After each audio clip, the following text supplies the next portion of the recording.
আসসালামু আলাইকুম। 18 বাংলার সংবাদে সবাইকে স্বাগত জানাচ্ছি আমি ওয়াহিবা রাইয়ান। আসন্ন ত্রয়োদশ জাতীয় সংসদ নির্বাচনে সকল কর্মকর্তাদের পেশাদারিত্ব ও নিরপেক্ষতার সাথে দায়িত্ব পালনের আহ্বান জানিয়েছেন প্রধান নির্বাচন কমিশনার AMM নাসির উদ্দিন। রাজধানীর আগারগাঁওয়ে নির্বাচনী প্রশিক্ষণ ইনস্টিটিউটে কর্মশালার উদ্বোধনী অনুষ্ঠানে এসব কথা বলেন তিনি। একই অনুষ্ঠানে নির্বাচন কমিশনার আনোয়ারুল ইসলাম বলেন, আগামী জাতীয় সংসদ নির্বাচন হবে সবচেয়ে ঝুঁকিপূর্ণ।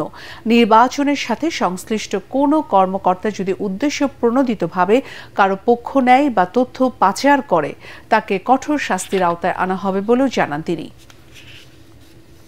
যে কোনো রকমের নিউ চ্যালেঞ্জ আসলে সেটা মোকাবেলার জন্য ডিসক্রিশন এক্সারসাইজ করার যে বিষয়টা থাকে এটা একটু আপনারা জোর দিবেন। আমাদের সাকসেস বা ফেলিয়ার নির্ভর করতেছে। আরো এমন চ্যালেঞ্জ আমাদেরকে মোকাবেলা করতে হবে যেটা এখনো আমরা জানি না।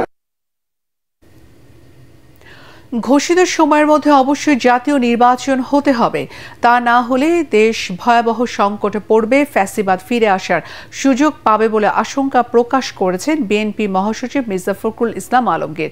জাতীয় প্রেস ক্লাবে আলোচনা সভায় তিনি আরও বলেন, রাজনৈতিক দলগুলোর মতপার্থক্য নির্বাচন নিয়ে জনমনে নানা সংশয় হতাশার তৈরি করেছে। মধ্যপন্থার উদার রাজনীতিকে সরিয়ে উগ্রবাদ প্রতিষ্ঠার ষড়যন্ত্র চলছে জানিয়ে বিএনপি মহাসচিব বলেন, এ গোষ্ঠী সফল হলে দেশ চরমভাবে ক্ষতিগ্রস্ত হবে। নির্বাচন হবেই এবং যে ঘোষণা দেওয়া হয়েছে সেই সময়টাতেই হবে। এই কারণে যে এর কোনো বিকল্প নেই। আজকে যদি নির্বাচন বন্ধ করা হয় বা নির্বাচন না হয় তাহলে এই জাতি প্রচন্ড রকমের ক্ষতিগ্রস্ত হবে এবং ফ্যাসিবাদের ফিরে আসার সম্ভাবনা অনেক বাড়বে। আপনারা নিশ্চয়ই লক্ষ্য করছেন যে বিভিন্ন খান থেকে বিভিন্ন সময় অনেকেই চেষ্টা করছে এই ফ্যাসিবাদকে নিয়ে আবার কথা বলার জন্য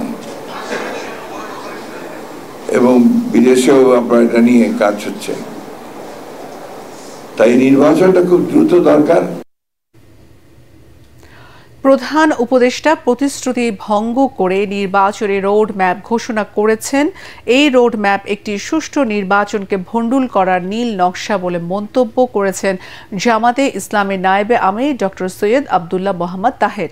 সকালে কুমিল্লা সেন্ট্রাল মেডিকেল কলেজের মিলনায়তনে 14গ্রাম উপজেলার কালিকাপুর ইউনিয়নের নির্বাচনী সমাবেশে প্রধান অতিথির বক্তব্যে তিনি এসব কথা বলেন।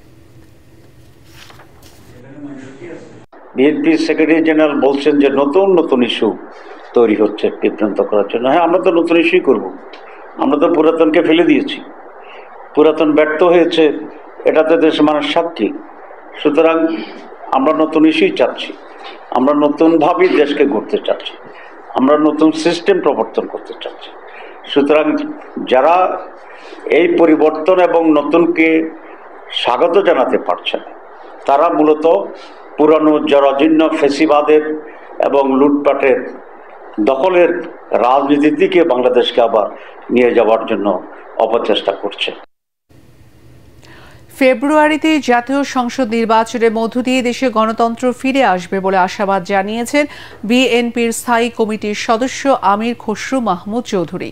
বরিশালে বিভাগীয় ব্যবসায়ী ফোরাম আয়োজিত ক্ষুদ্র কুটির শিল্প মেলার উদ্বোধনী অনুষ্ঠানে যোগ দিয়ে এসব কথা বলেন তিনি। এ সময় সাংবাদিকদের প্রশ্নের জবাবে আমির খসরু আরও বলেন, দেশের মানুষ ভোট দেওয়ার জন্য মুখিয়ে আছে, দায়বদ্ধ ও জবাবদিহিতামূলক সরকার চায় জনগণ। এটা একটা সাময়িক সরকার, আমার কোনো প্রত্যাশা নাই। আমরা অপেক্ষা করছি একটা নির্বাচিত সরকারের জন্য।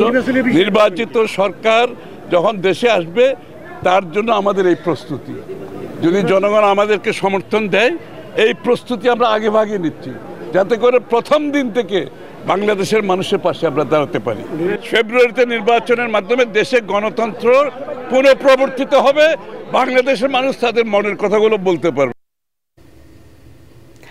সাবেক মন্ত্রী আব্দুল লতিফ সিদ্দিকী ঢাকা বিশ্ববিদ্যালয়ের অধ্যাপক শেখ হাফিজুর রহমান কার্জন সহ ১৬ জনকে কারাগারে পাঠানোর নির্দেশ দিয়েছেন আদালত। রাজধানীর শাহবাগ থানার সন্ত্রাস বিরোধী আইনের মামলায় সকালে সিএমএম কোর্টে উভয় পক্ষের শুনানি শেষে এ আদেশ দেন ঢাকা মেট্রোপলিটন ম্যাজিস্ট্রেট সারা ফারজানা। এ আদেশে ন্যায় বিচার লঙ্ঘিত হয়েছে বলে অভিযোগ করেন আসামির পক্ষের আইনজীবী। এ সময় আদালতের প্রতি অনাস্থা জানিয়ে জামিন চাননি সাবেক মন্ত্রী আব্দুল লতিফ সিদ্দিকী।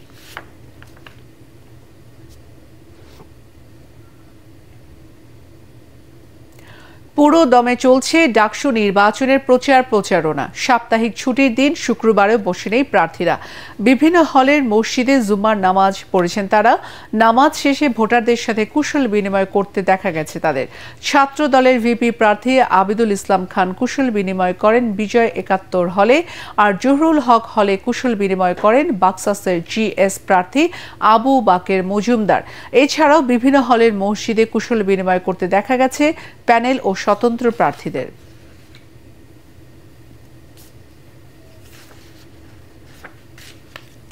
কোনো আইনি সুরক্ষা ছাড়াই রোহিঙ্গাদের বাংলাদেশ মিয়ানমার সীমান্তে ঠেলে দিচ্ছে ভারত। গত মে মাস থেকেই শত শত রোহিঙ্গা শরণার্থীকে জোরপূর্বক সীমান্তে পাঠানো সহ আটক ও নির্যাতন করা হয়েছে বলে জানিয়েছে আন্তর্জাতিক মানবাধিকার সংগঠন হিউম্যান রাইটস ওয়াচ HRW।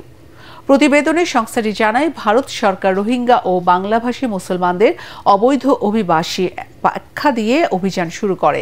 এর অংশ হিসেবে অন্তত 192 জন রোহিঙ্গাকে বাংলাদেশে পাঠানো হয়। আরও 40 জনকে নৌকায় মিয়ানমারের উপকূলে পাঠায় ভারত। প্রতিবেদনে আরও বলা হয়, UNHCR কার্ড বা মিয়ানমারের নাগরিকত্বের নথি থাকা রোহিঙ্গারাও আটক, নির্যাতন ও ভারত ত্যাগে বাধ্য হওয়া থেকে রেহাই পাচ্ছে না। এদিকে আগামী 23 সেপ্টেম্বর রোহিঙ্গারা শরণার্থী নাকি অবৈধ অনুপ্রবেশকারী, এই বিষয়ে শুনানি হবে ভারতের সর্বোচ্চ আদালতে।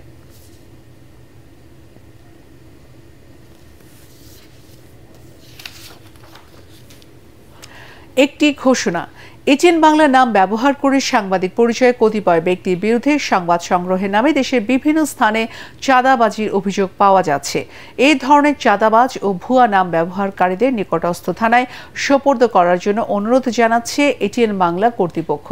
এছাড়াও প্রতিষ্ঠানটিতে সাংবাদিক ও জনবল নিয়োগের ভুয়া বিজ্ঞাপন দিয়ে একটি চক্র প্রতারণা করছে। বর্তমানে এটিএন বাংলায় কোনো ধরনের নিয়োগ প্রক্রিয়া চলছে না। নিয়োগ নিয়ে কারোর সাথে আর্থিক লেনদেন না করার অনুরোধ জানাচ্ছে এটিএন বাংলা কর্তৃপক্ষ। পরবর্তী সংবাদ দেখার আমন্ত্রণ জানিয়ে এখনকার মতো শেষ করছি। এটিএন বাংলার সংবাদ ইউটিউবে দেখতে ব্রাউজ করুন youtube/ATN Bangla News। ধন্যবাদ।